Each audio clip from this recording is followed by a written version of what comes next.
Hi guys, I'm Shannon Kitchener from Extreme Fly. Today I'm going to tie a fly that we've had lots of talk about lately, the Bendback fly. It's a great bream fly, flathead fly, estuary perch, bass, fishing in weeds. Really good to have a slow sink rate on them. You can make them like a jiggy fly. So I'm going to tie two different types. So first one is on a Gamakatsu B10S, size 4.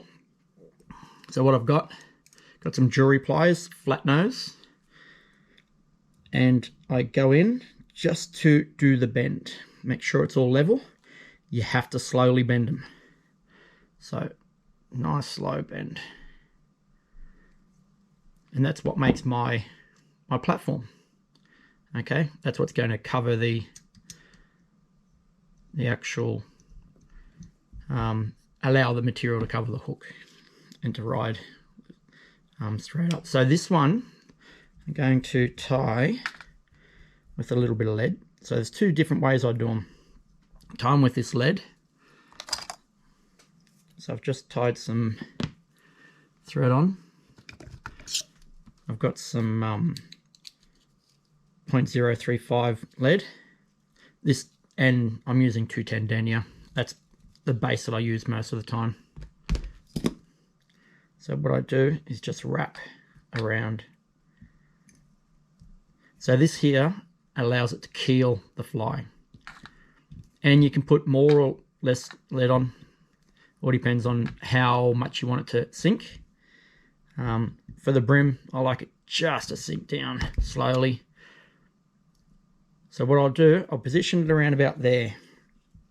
To secure it in place, I will put some threads around it.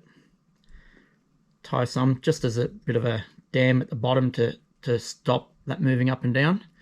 Bring that back up. A couple little whip finishes just to secure that. And now what I will do is just apply a little bit of UV cure, just to make it a little bit solid.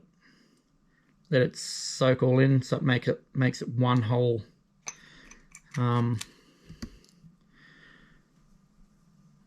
object. Get my UV, just rotate it so it's nice and even.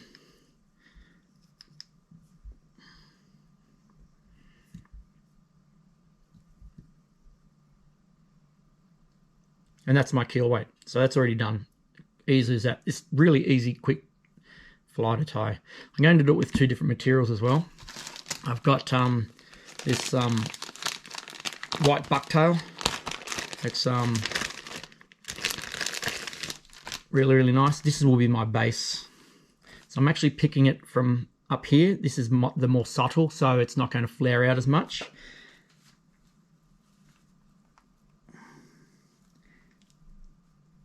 The other thing I like doing with these is making them sparse. They don't have to be a lot. You're only going for little bait fish. So what I've done, you can see I've got a fair amount there. So what I'm doing is just leveling it up so I know how big I want the bait fish. Just trim him up. Couple of light wraps around. Just pull it back so you've cleared the eye.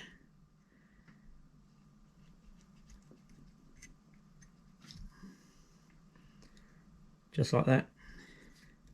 You can half hitch him, or you can whip finish him. I will put just a little bit of flash, which I've got some here for what I'm going to use in the next fly. As you know, I always cut enough off because I'm going to bend it around. You don't want them too flashy. And see how I'm holding it up? That makes sure that it's going to be exactly where I want it. Just like so. Just enough, just for the little lateral line, just a little bit of flash. So now I'm just using the chartreuse bucktail.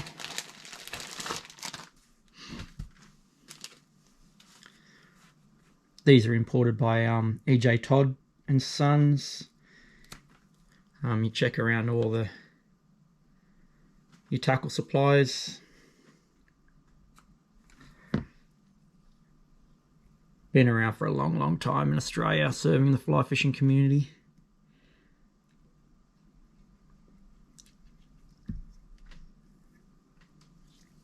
So I've just tied him on, whip finish him off,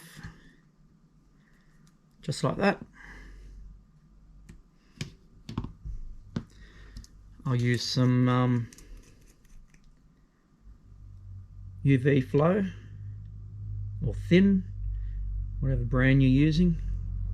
Actually, don't mind it seeping back into this material here, just makes it a little bit more rigid. Just let him soak in, then hit him with the UV.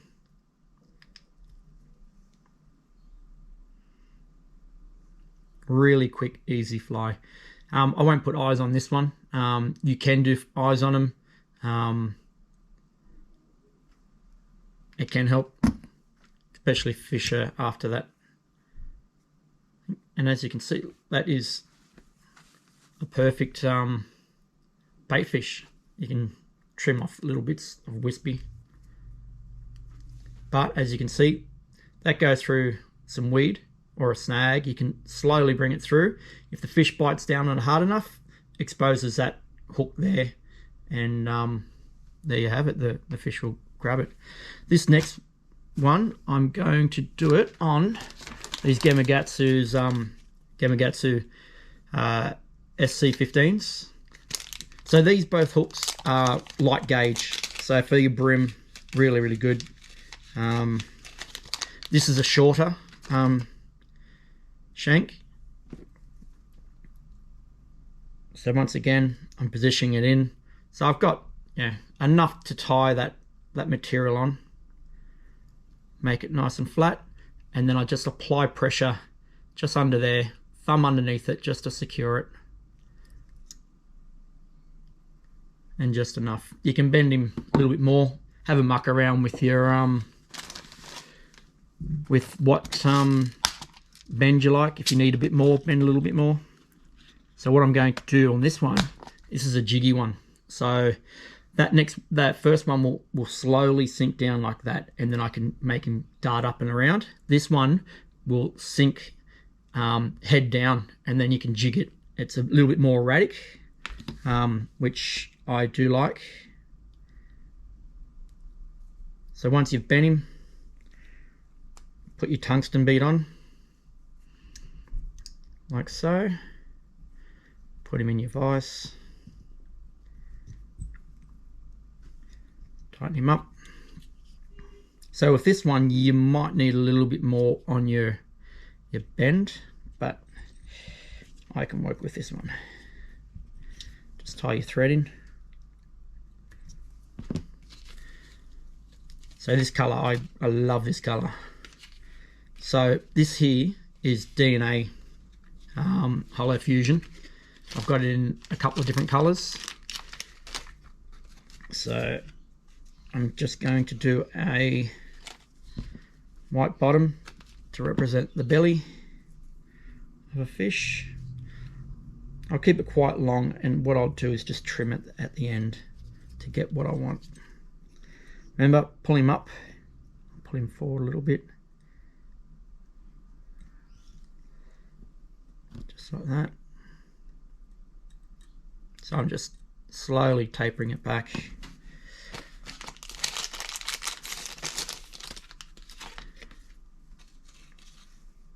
All right. This is like an aquamarine color.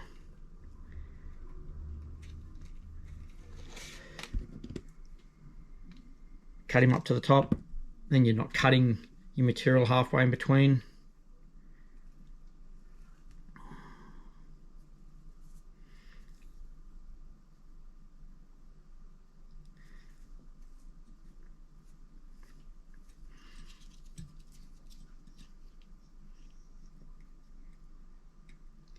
So I'm just going to pull him as far up into that bead, back of the bead recess as I can.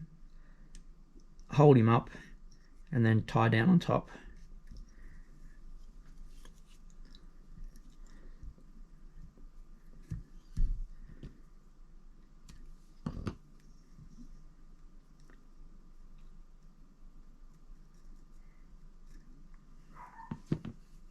Can put a little bit of UV on again. That just locks it all in place.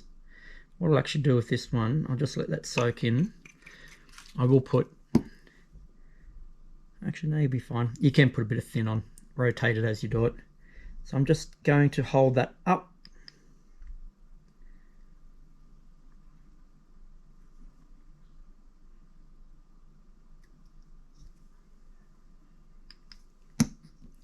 Such an easy fly to tie.